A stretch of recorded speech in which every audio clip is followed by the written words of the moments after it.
बोलिए पंच परमेष्ठी भगवान की जय। द्वादशांगमयी जनवाणी मातेश्वरी की जय।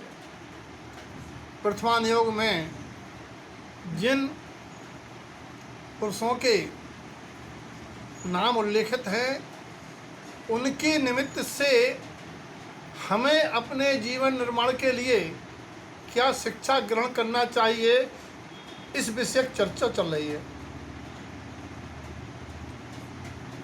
वावर्ण के अंतर्गत पिछले समय ब्रह्म गुलाल की बात आई थी। उसमें एक प्रश्न आया कि आपने ब्रह्म गुलाल शब्द से आध्यात्मिक चिंतन नहीं बताया कि हमें क्या आध्यात्मिकता ग्रहण करना चाहिए। तो ब्रह्म कहिए संपूर्ण आत्माओं का स्वभाव, स्वरूप, रूप ब्रह्म कहलाता है। चेतना, ये चेतनधारी ब्रह्म स्वरूपी आत्मा गु कहिए अनादिकाल से अज्ञान के अंधकार में, लाल कहिए क्रोधित क्रोधाग्नि में जलता हुआ दुख भोग रहा है। इसीलिए अब हे ब्रह्म, तुम ब्रह्म गुलाल की तरह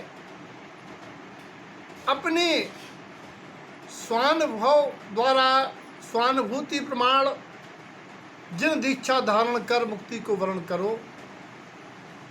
आज वावर्ण पर ब्राह्मी इस 24 के प्रथम तीर्थंकर होने वाले जीव राजा ऋषभदेव की पुत्री। लोग के एक पूछा मुझसे कि तीर्थंकर की बेटियां नहीं होती। बोले हाँ सही है, लेकिन हुंडा और सर्पणी काल के कारण इनके ब्राह्मी सुंदरी बेटियां हुई, यानी भरत चक्रवर्ती की बहन और कीर्ति मरीच कुमार आदि की बुआ। इनके जीवन से क्या शिक्षा ग्रहण करनी है। ब्राह्मी के निमित्त से ब्रह्म लिपि का शुरुआत हुई।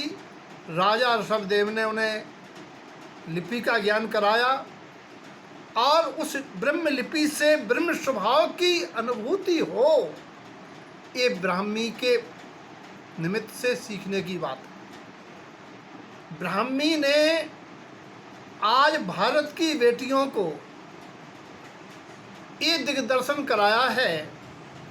जिस समय राजा ऋषभदेव से ब्राह्मी कहने लगी, पिताश्री दुनिया में सबसे बड़ा पद कौन है?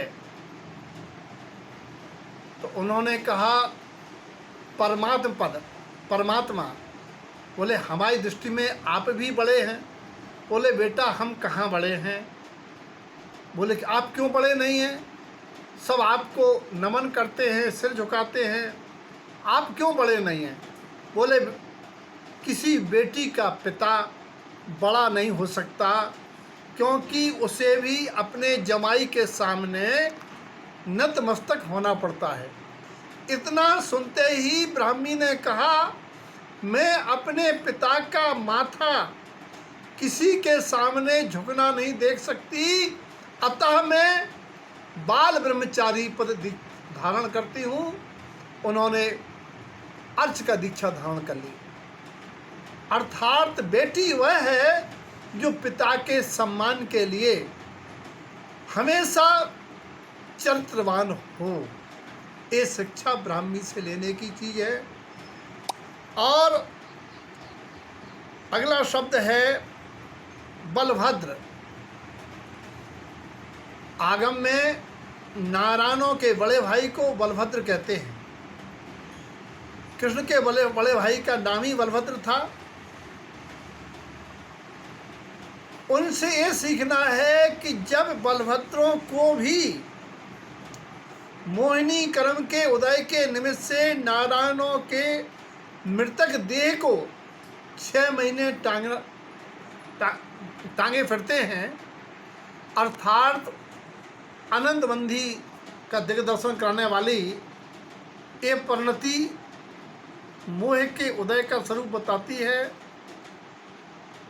जिन्हें फिर पूर्व भव के मित्र आदि जिन पर उपकार किया है ऐसे जीव कृतज्ञता ज्ञापन हेतु उनको संबोधने आते हैं, ताकि उनका मोह भंग हो जाए और वे मुक्ति के मार्ग पर लग जाते हैं। अर्थात हमें भी अपने जीवन में लोगों को जिन मार्ग आरूढ़ करके उपकार करके ऐसा संबंध स्थापित करना चाहिए कथनचित हम मुक्ति मार्ग से अस्थिर हों, तो वे हमें स्थिर करने के निमित्त बने। और कृष्ण के बड़े भाई बलभद्र का नाम हलधर है, क्योंकि बलभद्रों के पास अस्त्र शस्त्र के नाम पर हल होता है, इसी हलधर कहलाते हैं। आज लोक में लोग लाठी फरसा लेके चलते हैं, उसी के मुझे ऐसा लगता है उसी की देन है। और वो हलधर हल भी अपने भाई की रक्षा के काम नहीं आया। कहने का प्राय ये है कि वर्तमान में जीव को निशंकित अंग धारण करना चाहिए कि आयु कर्म के रहते मृत्यु का कारण कोई बीमारी नहीं आ सकती, और मृत्यु नहीं है, मृत्यु आ गई है तो कोई बचा नहीं सकता। फिर भी उपचार के रूप में लोगों को ये सीखना चाहिए। आज जैसे किसी की मृत्यु कोरोना से हुई तो उसने ऐसा क्या किया था कि वो कोविड का शिकार हो गया। यानी बचाव सीखना चाहिए जीव को, संयोगी शरीर की रक्षा आत्मरक्षा करते हुए सदाचार में जिन मार्ग अंगीकार करके मुक्ति का पथिक होना चाहिए। और यदि आयु का अंत आ गया है तो मृत्यु महोत्सव के रूप में समाधि मरण वर्ण करना चाहिए।